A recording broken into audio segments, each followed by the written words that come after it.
আসসালামু আলাইকুম প্রিয় দর্শক, গত এক বছরে আমরা রাষ্ট্রীয় পর্যায়ে নানান ধরনের তুঘলকি কাণ্ড ঘটতে দেখছি এবং এই তুঘলকি কাণ্ডগুলোর অধিকাংশই আবার ঘটছে খোদ রাষ্ট্রের নির্বাহী প্রধান উপদেষ্টা ডক্টর মোহাম্মদ ইউনূসকে কেন্দ্র করে। এক বছরে তিনি 11 বার বিদেশ সফর করেছেন, যার প্রায় সবকটি ব্যক্তিগত সফর, কিন্তু দেখানো হয়েছে রাষ্ট্রীয় সফর হিসেবে। এবং এই রাষ্ট্রীয় সফরের জন্য রাষ্ট্রীয় কোষাগার থেকে টাকা উত্তোলন করা হয়েছে, খরচ করা হয়েছে কোটি কোটি টাকা।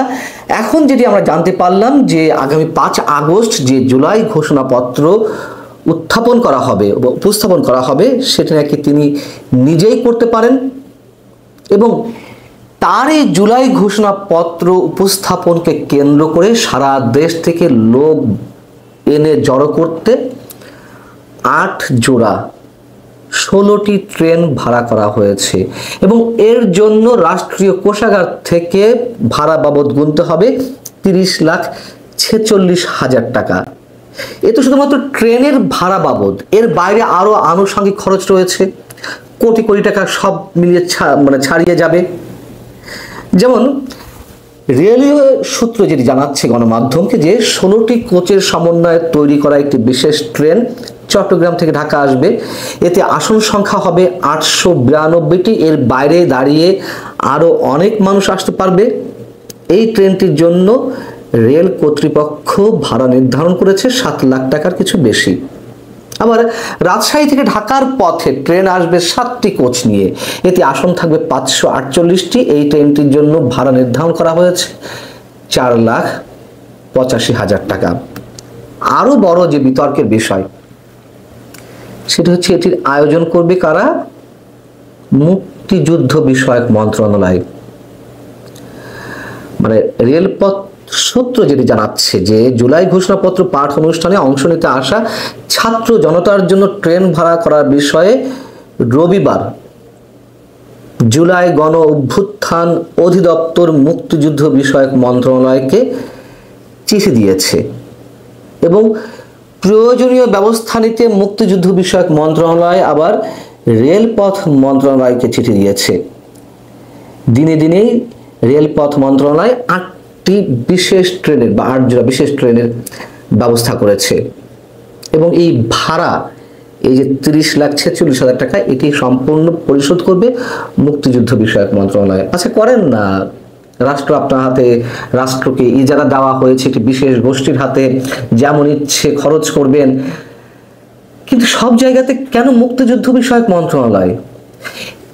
এই ঘোষণাপত্র উপস্থাপন করা হবে সরকারের পক্ষ থেকে এবং 5 আগস্ট মানিক মিয়া এভিনিউ জাতীয় সংসদ ভবনের সামনে এখানে ব্যাপক অনুষ্ঠানের আয়োজন করা হয়েছে। এবং প্রথমে যেটি বলছিলাম যে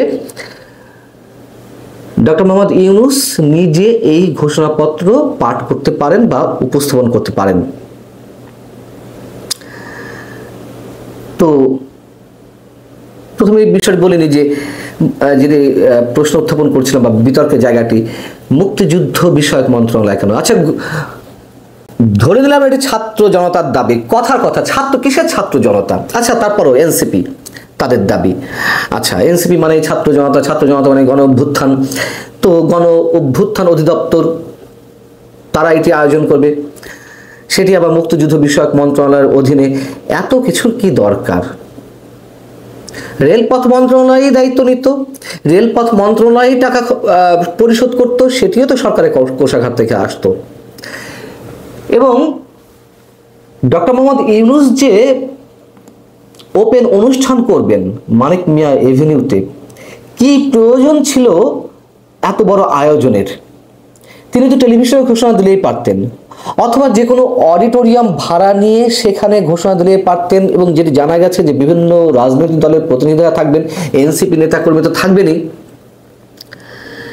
তিনি কি কোনো রাজনৈতিক দলের নেতা ডক্টর মোহাম্মদ ইউনূস?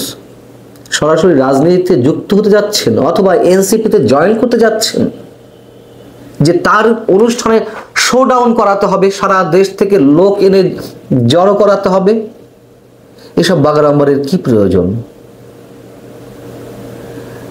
সাধারণ মানুষের পকেটের টাকা দিয়ে তিনি জৌলুসপূর্ণ অনুষ্ঠানে নিজের চাকচিক্যময় চেহারা উপস্থাপন করবেন আর সাধারণ মানুষের পকেট কাটা যাবে। কি এক অদ্ভুত রাষ্ট্রে আমরা বাস করছি। এটি যদি কোনো রাজনৈতিক দলের সরকার হতো তাও না হয় বিতর্কের জায়গা থেকে আমরা অনেক কিছুই চুপচাপ থাকতাম। এটি তো কোনো রাজনৈতিক সরকারও নয়। ডক্টর মোহাম্মদ ইউনূস এই যে ঘোষণাপত্রটি উপস্থাপন করতে যাচ্ছেন, মানে তিনি এনসিপির প্রতিনিধিত্ব করবে, তাই তো? সারা দেশ থেকে ছাত্র জনতা আনা হবে এবং এই দাবিটি প্রথমেই বলেছি যে এনসিপির দাবি তাদের মনোরক্ষার জন্য সব আয়োজন, এবং দেশবাসীকে দেখানোর চেষ্টা করা হচ্ছে যে এই জুলাই ঘোষণাপত্রে কত মানুষের সমর্থন, অসংখ্য মানুষের সমর্থন এতে রয়েছে। যেমন ইচ্ছে খেলা হচ্ছে। রেলওয়ে কর্মকর্তারা যেটি বলছেন, বিশেষ ট্রেনগুলো পরিচালনার জন্য তারা একটি সময়সূচি তৈরি করেছে। কিসের সময়সূচি? এমনিতেই সাধারণ যে সময়সূচি সেটাই মেনটেন করতে পারে না রেল কর্তৃপক্ষ। সেখানে সারা দেশ থেকে স্পেশালি 16টি ট্রেন ভাড়া করা হবে যতটুকু জানা গেছে।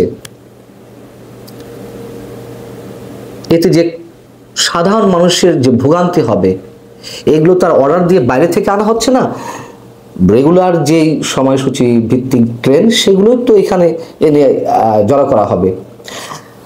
এবং আমরা ঠিক এর আগে দেখেছি আওয়ামী লীগ সরকারের সময় আওয়ামী লীগের বিশেষ কোনো সমাবেশের জন্য ট্রেন ভাড়া করা হতো, এবং এই সরকারের সময় আমরা দেখছি বিএনপি এবং এনসিপি বা জামাত তাদের বিভিন্ন প্রোগ্রাম এরকম ট্রেন ভাড়া করছে।